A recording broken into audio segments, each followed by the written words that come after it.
சற்றுமுன் வெளியான முக்கிய அறிவிப்பின்படி வங்கி கணக்கு உள்ள அனைவரும் பயன்பெறும் வகையில் அவர்களுக்கு முக்கியமான மகிழ்ச்சியான அறிவிப்பை ரிசர்வ் பேங்க் ஆஃப் இந்தியா வெளியிட்டிருக்காங்க. இதில் என்னென்ன அறிவிப்புகள் வெளியாகி இருக்கு என்பதை பற்றி தான் இந்த வீடியோவில் தெளிவாக நம்ம பார்க்க போகிறோம். ஸோ வீடியோவை நீங்கள் கடைசி வரைக்கும் முழுமையாக பாருங்கள். அப்போ தான் என்ன சொல்ல வரோம் அப்படிங்கிறது உங்களுக்கு புரியும். நீங்கள் இப்போ தான் டிடி தமிழ் அப்டேட்ஸ் சேனலில் பார்க்குறீங்க அப்படின்னா இப்போவே சப்ஸ்கிரைப் பண்ணிக்கோங்க. அண்ட் கூடவே பக்கத்தில் வர பெல் ஐக்கானையும் கிளிக் பண்ணி ஆல் அப்படிங்கிற ஆப்ஷனை செலக்ட் பண்ணி வச்சுக்கோங்க.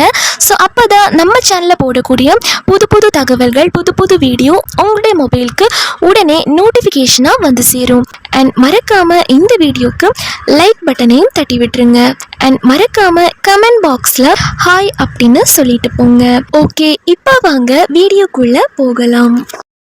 மினிமம் பேலன்ஸ் பற்றி வங்கி கணக்கு வைத்திருக்கக்கூடிய அனைவருக்குமே மகிழ்ச்சியான அறிவிப்பு ஒன்று வெளியாகி உள்ளது.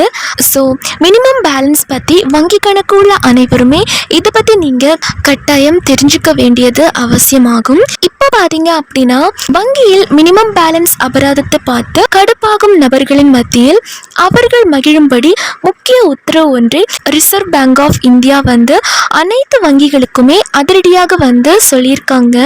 மினிமம் பேலன்ஸ் அப்படிங்கிற ரூல்ஸ் பலருக்குமே ஒரு பெரும் தலைவலியாகவே இருந்துட்டு இருக்குங்க. இப்போ 1000 ரூபாய் பணத்தை அப்படியே வச்சுட்டு அதை பல மாதங்கள் கழித்து எடுக்க போனாங்க அப்படின்னா அந்த பணம் முழுசுமே இருக்காது. அந்த 1000 ரூபாய் அப்படிங்கிறது முழுசா இருக்காது. இதை பத்தி சிறு விவரம் தெரிஞ்சவங்களுக்கு மினிமம் பேலன்ஸ் அபராதம் அப்படின்னு சொல்லிட்டு அவங்க போயிடுவாங்க. மினிமம் பேலன்ஸ் அபராதத்தை பற்றி சில பேருக்கு தெரிஞ்சிருக்கும். பட் அதை பற்றி தெரியாத சாதாரண மக்கள் இருப்பாங்க பார்த்தீங்களா, அவங்க பணம் எங்கே போயிடுச்சு அப்படின்னு நினைத்து கவலையும் அடைகிறாங்க. இன்னும் சிலர் பார்த்தீங்க அப்படின்னா மாத கடைசியில் வேறு பணம் இல்லாமல் வங்கியில் இருக்கக்கூடிய ரூபாய் 1000 அல்லது ரூபாய் 500 எடுக்க சென்றாங்க அப்படின்னா அப்பவும் அந்த பணம் இருக்காது. அந்த பணம் அபராத பிடித்தம் செய்யப்பட்டிருக்கும். இதுக்கு காரணம் வங்கி கணக்கு முறையாக பராமரிக்காதது தான் அப்படிங்கிறது மறுக்க முடியாத ஒன்றுதாங்க. அது நம்ம மறுக்கவும் முடியாது. இப்படிப்பட்ட மினிமம் பேலன்ஸ் அபராதத்துக்கு புதிய விதிகளை ரிசர்வ் பேங்க் ஆஃப் இந்தியா கொண்டு வந்திருக்காங்க. இது தொடர்பான விதிமுறைகளை அனைத்து வங்கிகளுக்கும் அனுப்பியும் வச்சிருக்காங்க.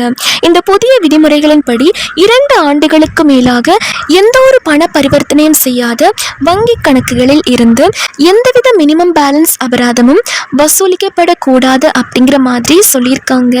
ஏன் அப்படின்னா அந்த வங்கி கணக்குகள் செயலற்ற கணக்குகளாக எடுத்துக்கொள்ளப்பட வேண்டும் அப்படின்னு சொல்லியிருக்காங்க. கல்வி உதவித்தொகை, அரசு மானிய உதவித்தொகை பெறும் நோக்கில் தொடங்கப்பட்ட வங்கி கணக்குகளாக இருந்துச்சு அப்படின்னா அவற்றை செயலற்ற கணக்குகளாக கருதக்கூடாது அப்படின்னு சொல்லியிருக்காங்க.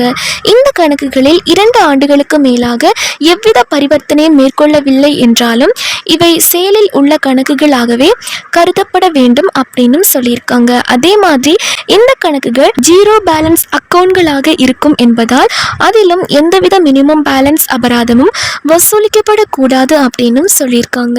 அது மட்டும் இல்லாமல் இந்த புதிய விதிமுறைகளின்படி செயலற்ற கணக்குகளை மீண்டும் ஆக்டிவேட் செய்ய கட்டணம் வசூலிக்கப்படக்கூடாது அப்படிங்கிற மாதிரியும் முக்கியமான அறிவிப்பு ஒன்றை வெளியிட்டிருக்காங்க.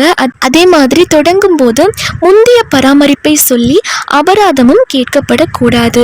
மேலும் 2 ஆண்டுகளுக்கு மேலாக பராமரிக்காமல் செயலிலிருந்து விடப்பட்ட கணக்குகள் குறித்து அதன் உரிமையாளருக்கு SMS கடிதங்கள் அல்லது மின்னஞ்சல் மூலம் தெரிவிக்க வேண்டும். அப்போதும் செயல்படாத கணக்கின் உரிமையாளர் பதிலளிக்காத பட்சத்தில் கணக்கு வைத்திருப்பவரை அறிமுகப்படுத்திய நபரை தொடர்பு கொள்ள வேண்டும்.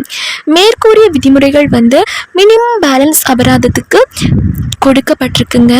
இந்த விதிமுறைகள் விரைவில் அமல்படுத்தப்பட உள்ளன அப்படின்னும் ஒரு புதிய அறிவிப்பு சொல்லியிருக்காங்க.